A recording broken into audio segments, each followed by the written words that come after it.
Hare Krishna everyone, welcome back to Shravanam Diaries podcast. I'm your host Sulalita Devidasi, and we're continuing to read The Science of Self-Realization, the book by His Divine Grace, Srila A.C. Bhakti-Vedanta Swami Prabhupada. This is chapter 3, Discovering the Roots, and we're starting the next section, which is called The Scriptural Basis of Krishna Consciousness.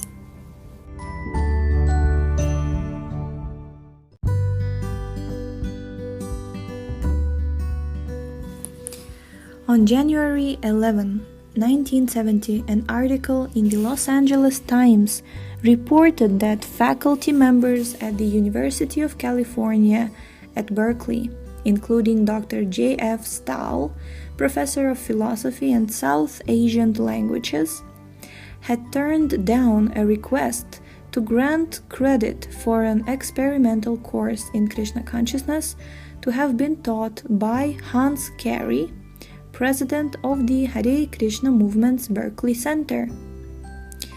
In rejecting the proposed course, Dr. Stahl suggested that the devotees, in quotes, spend too much time chanting to develop a philosophy. When the article came to the attention of Srila Prabhupada, the founder and spiritual master of the Hare Krishna movement, he initiated an unusual correspondence with the renowned professor. Excerpt from the Los Angeles Times article. Quote, Dr. J.F. Stahl, professor of philosophy and Near Eastern languages at UC Berkeley, and an instructor in Indian philosophy, believes that the Krishna sect is an authentic Indian religion and that its adherents are sincere. He attributes the society's rapid increase in members to the tendency of today's younger generation to reject organized church-going while at the same time searching for fulfillment of a belief in mysticism. He points out, however, that persons who turn away from Christianity, Mohammedanism, and Judaism have usually lost faith with the personal God of those religions and are looking for a mystical religion without absolutes. These people, in quotes, these people in the Krishna consciousness movement have turned to Hinduism, but curiously, it is a cult that is highly personalistic, Stahl said. They accept a personal God, Krishna, and Christianity has that. I feel that they have transferred some of their Christian background to a Hindu sect. Unquote. He also feels that they spend too much time chanting to develop a philosophy. On these grounds, he and others on the faculty turned down the request to grant credit for an experimental course in Krishna consciousness that will be taught during the winter quarter by Hans Hare, president of the sect's Berkeley temple. Now, Srila Prabhupada's letter to the Los Angeles Times, January 14, 1970, editor, Los Angeles Times. Dear Sir, with reference to your article in the Los Angeles Times dated Sunday, January 11, 1970, under the heading Krishna Chant, I beg to point out that the Hindu religion is perfectly based on the personal conception of God, or Vishnu. The impersonal conception of God is a side issue, or one of the three features of God. The absolute truth is ultimately the Supreme Personality of Godhead. The Paramatma conception is the localized aspect of His omnipresence, and the impersonal conception is the aspect of His greatness and eternity. but all these combined together make the complete whole. Dr. J.F. Styles' statement that the Krishna cult is a combination of Christian and Hindu religion, as if something manufactured by concoction, is not correct. If Christian, Mohammedan, or Buddhist religions are personal, that is quite welcome. But the Krishna religion has been personal from a time long ago, when Christian, Mohammedan, and Buddhist religions had not yet come into existence. According to the Vedic conception, religion is basically made by the personal God as his laws. Religion cannot be manufactured by man or anyone except God, superior to man. Religion is the law of God only. Unfortunately, all the Swamis who came before me in this country stressed the impersonal aspect of God without sufficient knowledge of God's personal aspect. In the Bhagavad Gita, therefore, it is said that only less intelligent persons consider that God is originally impersonal, but assumes a form when he incarnates. The Krishna philosophy, however, based on the authority of the Vedas, is that originally the absolute truth is the Supreme Personality of Godhead. His plenary expansion is present in everyone's heart in his localized aspect, and the impersonal Brahman effulgence is the transcendental light and heat distributed everywhere. In the Bhagavad Gita, it is clearly said that the aim of the Vedic way of searching out the absolute truth is to find the personal God, one who is satisfied only with the other aspects of the absolute truth, namely the Paramatma feature or the Brahman feature, is to be considered possessed of a poor fund of knowledge. Recently, we have published our Sri Ishopanishad, a Vedic literature, and in this small booklet, we have thoroughly discussed this point. As far as the Hindu religion is concerned, there are millions of Krishna temples in India, and there is not a single Hindu who does not worship Krishna.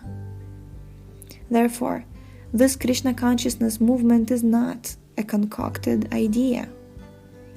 We invite all scholars, philosophers, religionists, and members of the general public to understand this movement by critical study.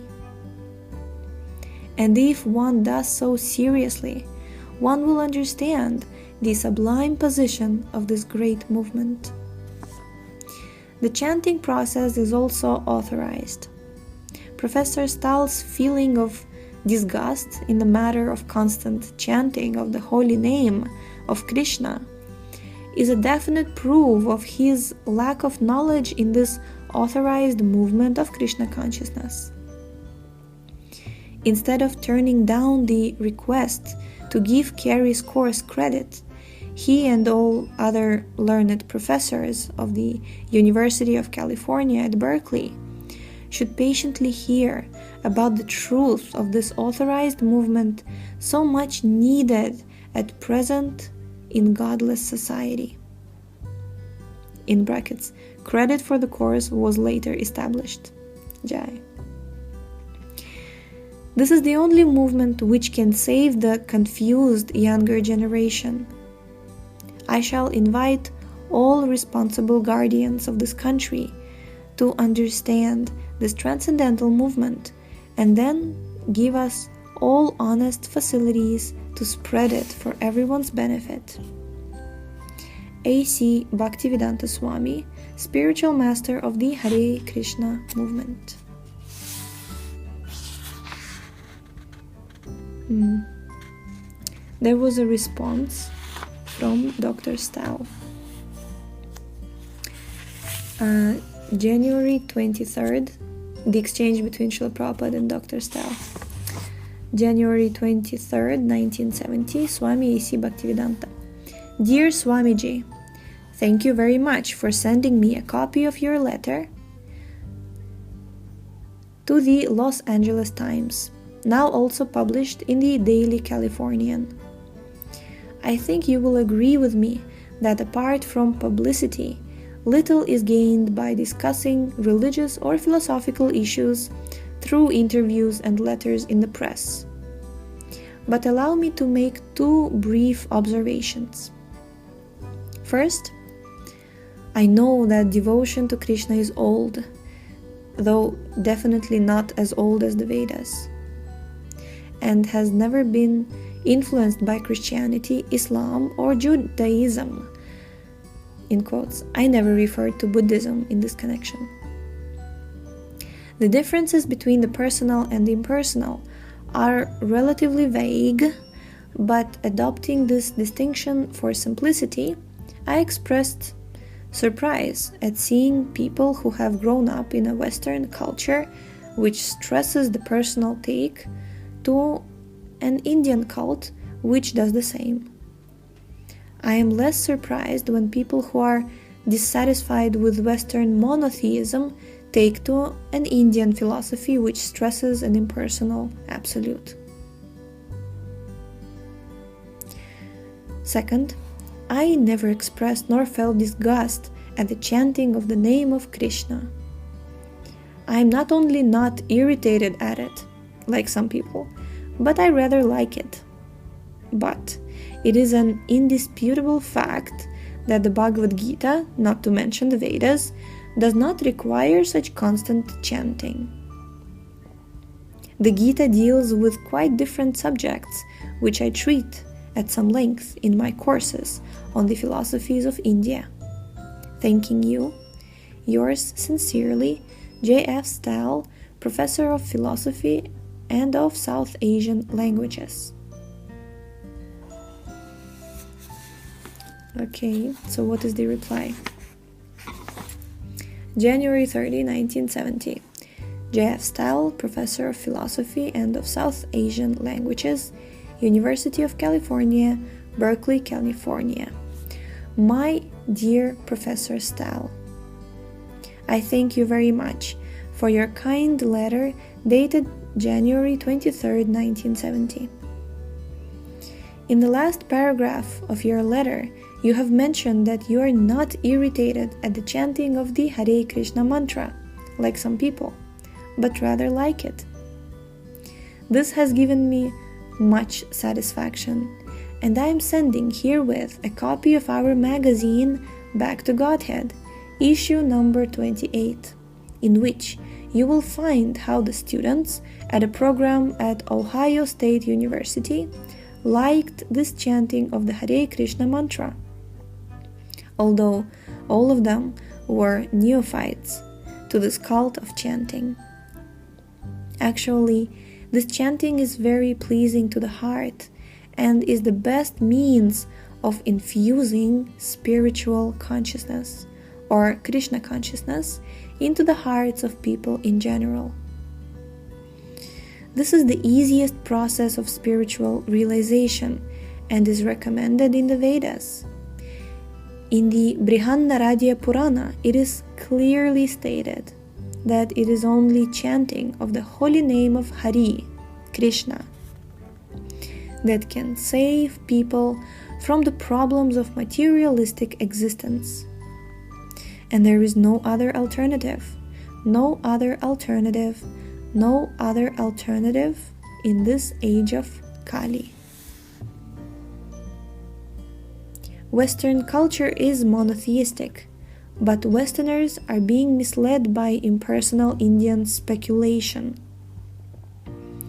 The young people of the West are frustrated because they are not diligently taught about monotheism. They are not satisfied with this process of teaching and understanding.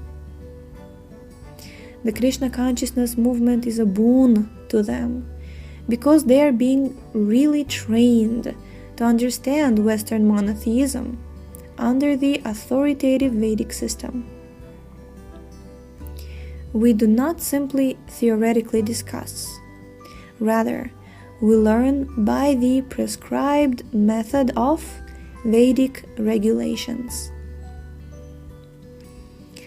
But I am surprised to see in the last paragraph of your letter you say, quote, "It is an indisputable fact that the Bhagavad Gita, not to mention the Vedas, does not require such constant chanting," unquote. I think that you have missed the following verse in the Bhagavad Gita, apart from many other similar verses. Satatam kirtayanto mam yatantascha drithavrata namashyantascha mam bhaktya nitya yukta upasate. Bhagavad Gita 9.14. The engagement of great souls, freed from delusion and perfect in their realization of God, is described here. Satatam kirtayanto mam. They are always satatam, chanting, kirtayanta, my glories, and nitya yukta upasate, always worshipping me, Krishna. So I do not know how you can say indisputable. And if you want references from the Vedas, I can give you many. In the Vedas, the chief transcendental vibration, Omkara, is also Krishna. Pranava Omkara is the divine substance of the Vedas. Following the Vedas means chanting the Vedic mantras, and no Vedic mantra is complete without Omkara. In the Mandukya Upanishad, Omkara is stated to be the most auspicious sound representation of the Supreme Lord. This is also confirmed again in the Atharva Veda.